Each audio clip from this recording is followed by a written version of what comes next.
Bonjour, Cécile Edel, Fédération donc, des SCOP du BTP. Je remercie Paul Lequien, ici présent, donc salarié et conducteur de travaux chez DRTP, qui nous fait le plaisir donc d'être présent parmi nous et que nous allons interroger aujourd'hui. On va te demander peut-être dans un premier temps donc, de présenter donc l'entreprise pour laquelle tu travailles et puis de nous retracer ton parcours, ce qui a fait qu'aujourd'hui tu as le plaisir d'être conducteur de travaux. Moi c'est Paul Lequien. Je suis salarié chez DRTP depuis un peu plus de 2 ans et demi, bientôt 3 ans. Donc DRTP c'est une entreprise de 130 personnes à peu près. C'est une SCOP, donc une sorte de coopérative si on préfère. Moi, comment je suis arrivé chez DRTP? À la base, j'ai eu une première expérience dans le monde du BTP qui s'est avérée négative.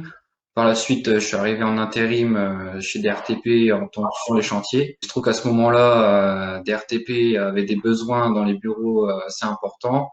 Ils m'ont demandé si ça m'intéressait éventuellement d'essayer. Et puis me voilà aujourd'hui conducteur de travaux chez DRTP. C'est super intéressant ce que tu as dit. Donc déjà, Mhm. par rapport à ton entreprise, donc c'est une entreprise donc de travaux publics, si j'ai bien compris. C'est bien ça, oui, oui, oui. Nous, sur le centre de Wary, on gère tout ce qui est réseau sec, réseau électrique et réseau télécom. Sur les autres centres de Oui, travaux, je sais que il y a différents types de travaux aussi, hein. Nous à Wary, on est basé que sur les réseaux secs. Voilà. et donc toi, donc dans cette entreprise, enfin tu l'as expliqué, donc tu viens du terrain et aujourd'hui donc tu es donc qu'est-ce que tu faisais quand tu étais sur le terrain et qu'est-ce qui t'a permis une évolution aussi rapide, on va dire, parce que 2 ans et demi conducteur de travaux, c'est quand même un beau parcours. Oui, après, il faut savoir que moi, j'ai un DUT génie civil. Dans ma précédente expérience dans le BTP, j'étais également aussi conducteur de travaux. Après, comme j'ai dit, j'ai eu une expérience négative. J'ai voulu aller sur les chantiers sans responsabilité parce que j'étais un petit peu dégoûté d'avant ce qui s'était passé, comment ça s'était passé. Je suis arrivé chez DRTP en manœuvre plus, on va dire. Et de manœuvre plus, ils ont vu que j'étais intéressé par le boulot, que j'étais déterminé. Voilà. Et après, comme j'ai dit, ils avaient vraiment des gros besoins à ce moment-là et dans les bureaux. Et c'est là que je suis arrivé dans les bureaux. À la base, c'était juste pour donner un coup de main à 1 ou 2 mois, et puis ça, de 1 ou 2 mois, ça s'est transformé en CDI, on va dire. Effectivement, des fois on part d'une expérience négative, mais voilà, le fil conducteur c'est toujours le même, c'est la motivation, la détermination, et finalement on est quand même dans des métiers qui nous permettent d'évoluer rapidement. C'est très important d'être déterminé, c'est très important aujourd'hui. Il faut être motivé, il faut pas perdre espoir. Et tes missions aujourd'hui, Paul, au quotidien, c'est quoi ton métier finalement? Alors c'est assez vaste. Moi j'ai mon chef de centre ou un chargé d'affaires qui me donne un dossier. Donc je monte ce dossier, c'est-à-dire tout ce qui est demande de DICT, demande d'arrêté, commande de matériel, réalisation du dossier en lui-même physique, on va dire. Donc tout ce qui est documents. Réunion de piquetage avec le client sur le chantier pour savoir son bon déroulement, oui, donc en global. Après ça, je donne du coup le dossier physique au chef d'équipe ou au chef de chantier, ça dépend de qui j'ai affaire. Et je lui explique le chantier. Et à partir de là, après, c'est du suivi de chantier classique avec les réunions, ce genre de choses. Et une fois le chantier terminé, c'est moi qui fais encore les demandes, qui envoie les plans de récolement, qui fait la mise en service et la réception des travaux avec le client. On a vraiment l'impression qu'il y a une mixité de tâches qui te sont confiées et un panel de tâches assez divers et variés finalement. Ah oui, oui, oui. En fait, on va du début d'une affaire jusqu'à la fin, jusqu'à la facturation. Enfin, j'en ai même pas parlé de la facturation aussi, hein. On va jusqu'à la facturation, ce qui est important. Donc, on prend vraiment les choses de A, on va jusqu'à Z, quoi, hein. C'est vraiment, c'est complet. Tu as quel âge, Paul? J'ai 25 ans. Et donc pourquoi cette orientation? Pourquoi le BTP? Pourquoi le TP plus précisément? Bah, c'est toujours quelque chose qui m'a attiré de près ou de loin, les travaux publics, la mentalité aussi dans les travaux publics qui est pas toujours la même que dans le BTP par exemple. J'ai l'impression que les gens sont plus ouverts, sont plus simples, se prennent pas autant la tête, on va dire. Qu'est-ce qui t'anime au quotidien dans ton métier? Qu'est-ce qui te plaît le plus?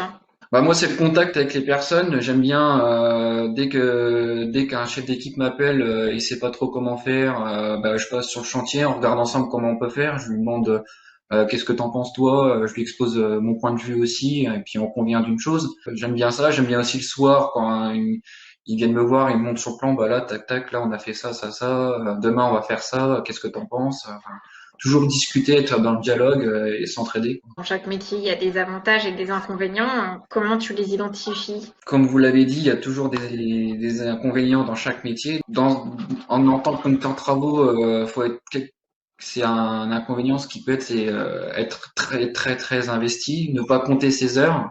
C'est des journées qui sont longues, mais c'est aussi quelque chose qui est très prenant et très intéressant. Au quotidien, ça devient presque, je vais pas dire une passion, mais pas loin, quoi. C'est quelque chose qui est intéressant. Les principaux inconvénients, ouais, c'est très très investi et Qu'est-ce que tu dirais à un jeune ou même à une personne qui souhaite se reconvertir et qui souhaite se lancer dans ce métier? Quels conseils tu lui donnerais? qu'il faut être courageux, qu'il faut pas baisser les bras rapidement parce que des hauts et des bas, il y en aura forcément. Peut-être un peu plus de bas que de hauts au départ, mais faut rester déterminé, motivé et avec le temps, ça viendra. D'accord, donc tu l'encouragerais à Moi, je poursuivre. l'encouragerais, oui. Selon toi, donc les compétences qu'il faut avoir pour travailler dans ce secteur d'activité, les compétences à mobiliser. Après, je pense que en tant que conducteur de travaux, c'est comme dans tous les corps de métier différents, hein. Ça va être de l'organisation, beaucoup d'organisation, du savoir-être avec les gens. Globalement, ça va être ça. Après, les connaissances en elles-mêmes à propos, par exemple, moi, c'est sur les réseaux secs. Si on les a pas au départ, je pense que c'est pas quelque chose de très grave parce que ça peut venir très rapidement. Après, c'est plutôt secondaire, on va dire. Il faut vraiment être quelqu'un d'organisé. Enfin, c'est les bases, quoi. C'est pas toujours facile, mais c'est le principal. Donc tu as 25 ans, tu encadres une équipe de combien de personnes aujourd'hui? Alors aujourd'hui, j'encadre plusieurs équipes. En moyenne, les équipes elles sont quatre. Donc dans une équipe, on peut retrouver en général, enfin toujours, un chef d'équipe, un conducteur d'engin, un conducteur de poids lourd, et parfois pour les plus grosses équipes, un manœuvre. Et c'est pas trop dur de manager une équipe à 25 ans? Bah, au début, c'est dur parce que forcément, je suis le plus jeune, je gère des personnes qui sont plus âgées que moi. Au départ, bon, c'est un peu compliqué, mais à la longue, on s'y fait. Et puis même eux, je pense qu'ils s'y font. Mais au départ, c'est un peu dur.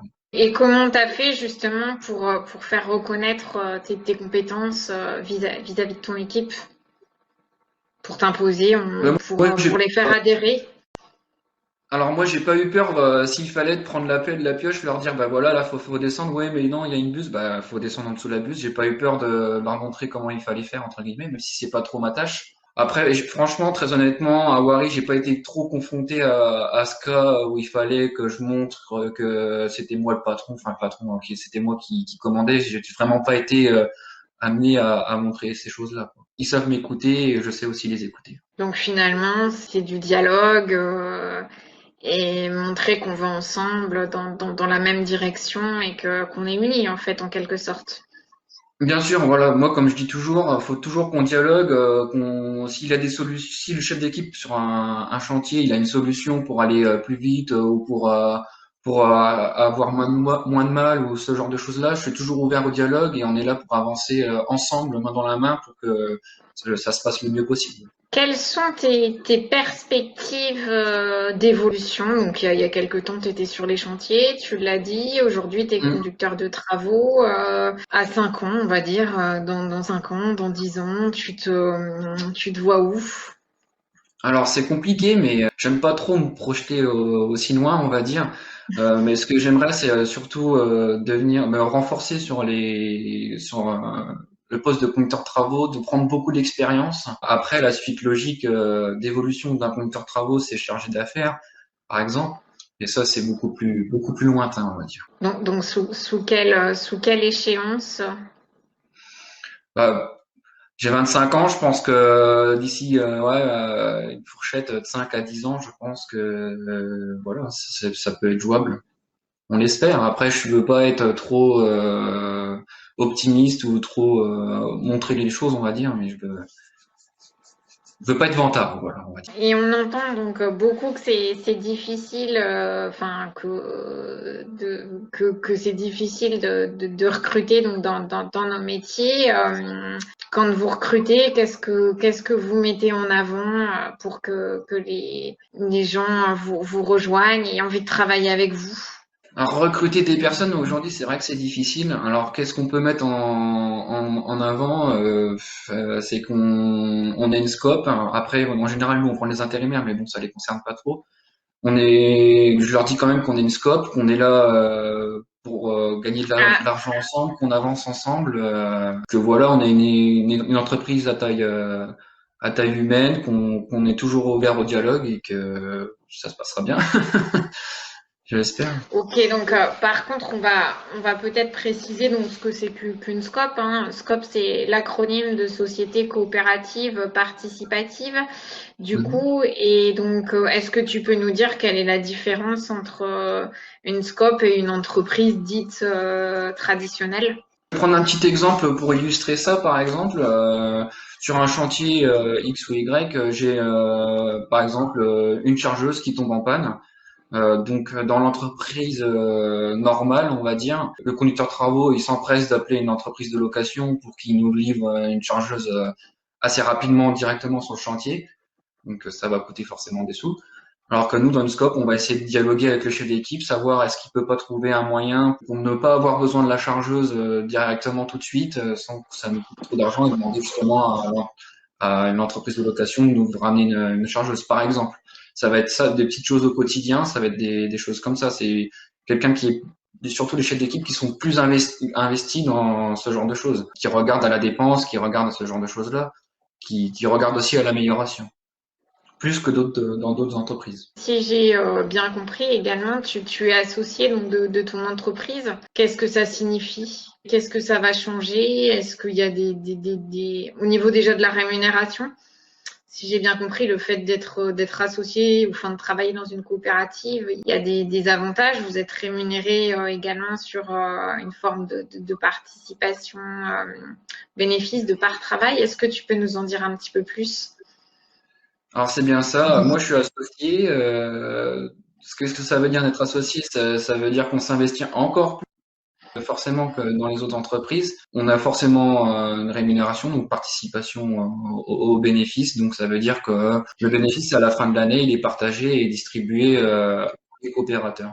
Et si j'ai bien compris également, donc vous participez aussi à des assemblées générales et vous avez votre mot à dire dans les grandes décisions. Vous êtes invité, enfin déjà vous votez aussi pour le dirigeant C'est bien et pour ça. C'est les bien ça. le dirigeant est élu donc par les associés, donc par les salariés. Votez également donc les grandes décisions.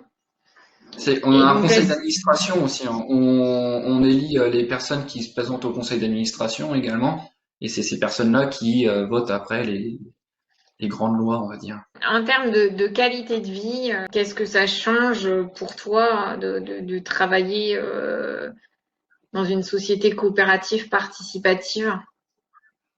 Bah, on a l'impression que c'est notre mini-entreprise, c'est notre petit.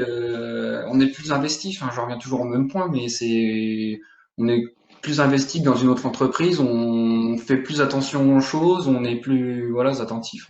Parce qu'en quelque sorte, les choses, elles vous appartiennent, enfin, elles appartiennent au collectif, si j'ai bien compris. C'est bien ça, oui. C'est bien ça. Est-ce que si c'était à refaire, c'est vrai que t'es encore très jeune, hein, est-ce que tu te réorienterais vers le secteur des travaux publics? Oui, sans hésiter. Sans hésiter, parce que là, actuellement, je suis sur des DRTP, donc ça se passe très bien, beaucoup mieux que dans les où j'étais avant.